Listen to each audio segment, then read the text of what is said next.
Garcia. Little flick from Barcelona kembali mendapat kabar yang membuat suasana hati para pendukungnya campur aduk. Di satu sisi, tim baru saja meraih kemenangan meyakinkan di ajang Liga Champions dengan skor 4-2 saat bertandang ke markas Slavia Praha. Sebuah hasil yang biasanya menjadi suntikan moral, apalagi ketika musim memasuki fase padat dan setiap poin sangat berarti. Namun di sisi lain, kemenangan itu datang dengan harga yang tidak murah, karena Barcelona harus kehilangan salah satu pemain terpenting mereka, Pedri. Gelandang berusia 23 tahun tersebut mengalami cedera hamstring dan diperkirakan harus menepi selama sekitar 1 bulan, yang berarti ia berpotensi absen dalam setidaknya 7 pertandingan, bahkan bisa lebih jika situasi di Liga Champions memaksa Barcelona menjalani laga tambahan. Kabar ini tidak sekadar berita cedera biasa. Pedri bukan hanya nama di daftar pemain, ia adalah bagian dari identitas permainan Barcelona.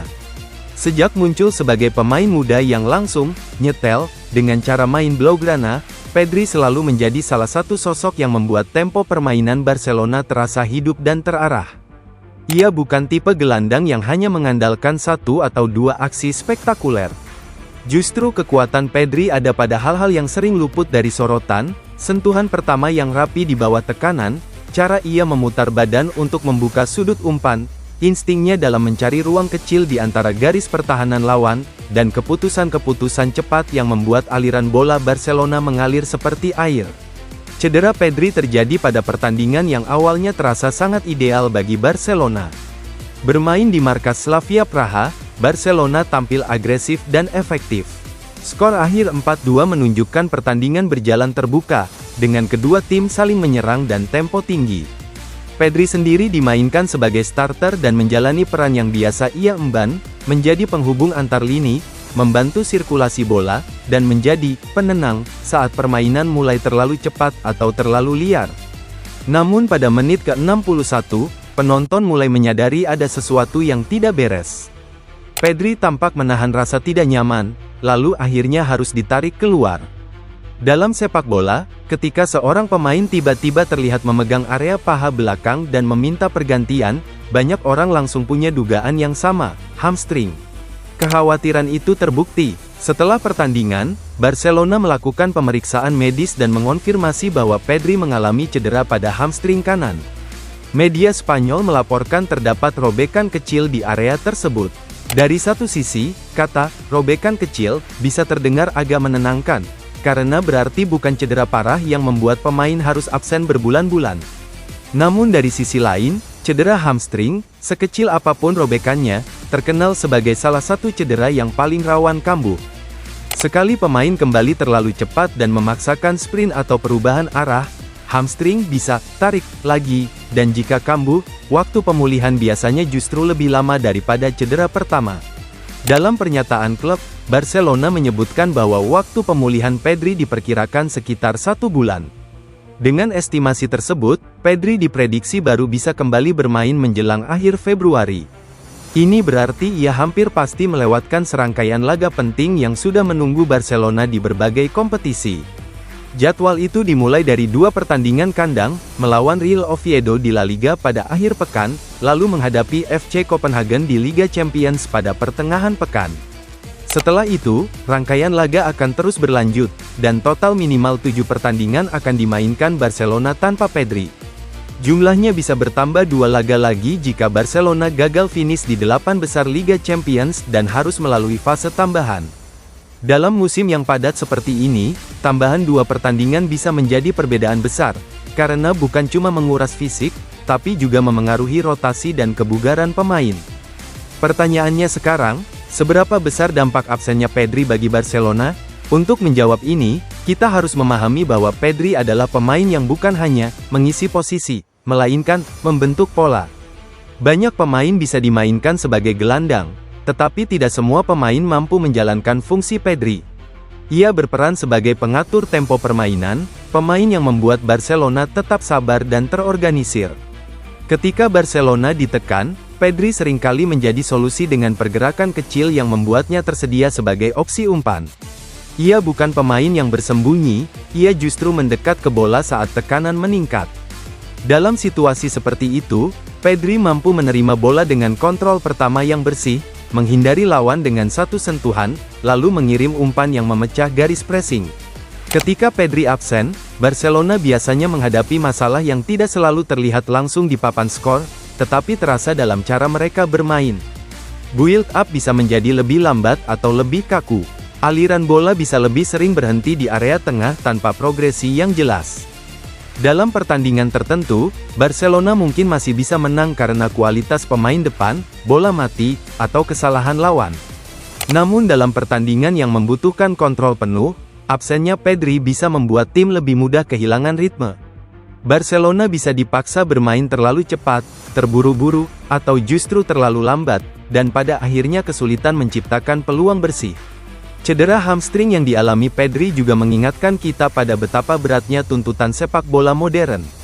Banyak orang mengira cedera hamstring hanya dialami oleh pemain yang sering sprint panjang seperti winger atau fullback. Padahal, gelandang kreatif seperti Pedri juga sangat rentan, karena mereka melakukan banyak akselerasi pendek, gerak memutar, perubahan arah, dan pergerakan konstan untuk mencari ruang. Ini membuat hamstring bekerja terus-menerus, bukan dalam sprint panjang, melainkan dalam repetisi intensitas tinggi sepanjang pertandingan. Itulah mengapa tim medis biasanya memberi perhatian ekstra pada cedera jenis ini, terutama bagi pemain yang menjadi kunci permainan. Dalam kondisi seperti sekarang, Barcelona harus memikirkan solusi taktis dan rotasi pemain. Ada beberapa opsi yang bisa dipakai, tetapi masing-masing membawa konsekuensi. Salah satu pengganti yang paling sering disebut adalah Gavi. Gavi memiliki energi besar, agresif dalam pressing, dan tidak takut duel. Kehadiran Gavi bisa membuat Barcelona lebih kuat dalam memenangkan bola kembali dan menekan lawan lebih cepat. Namun gaya bermain Gavi berbeda dari Pedri.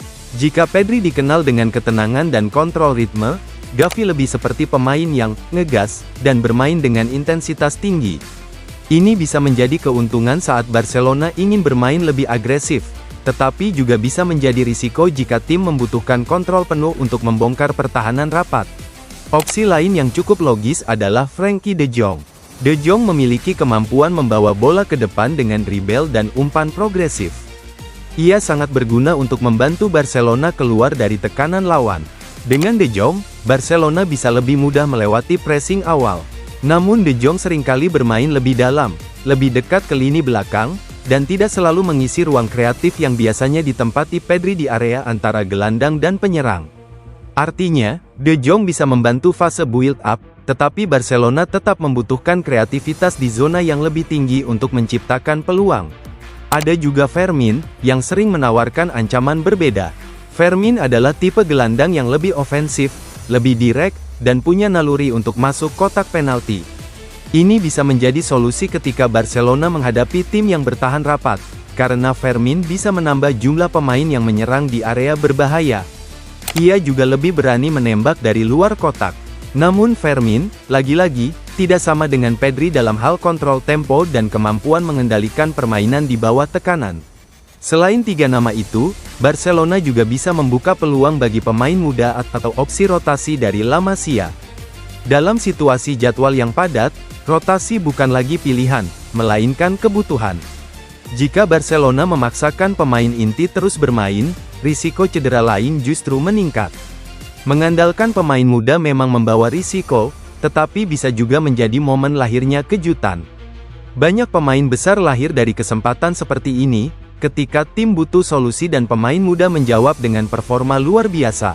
Namun yang paling menarik adalah kemungkinan Barcelona mengubah cara main selama absennya Pedri. Bukan hanya mengganti pemain 1-1, tetapi mengubah struktur.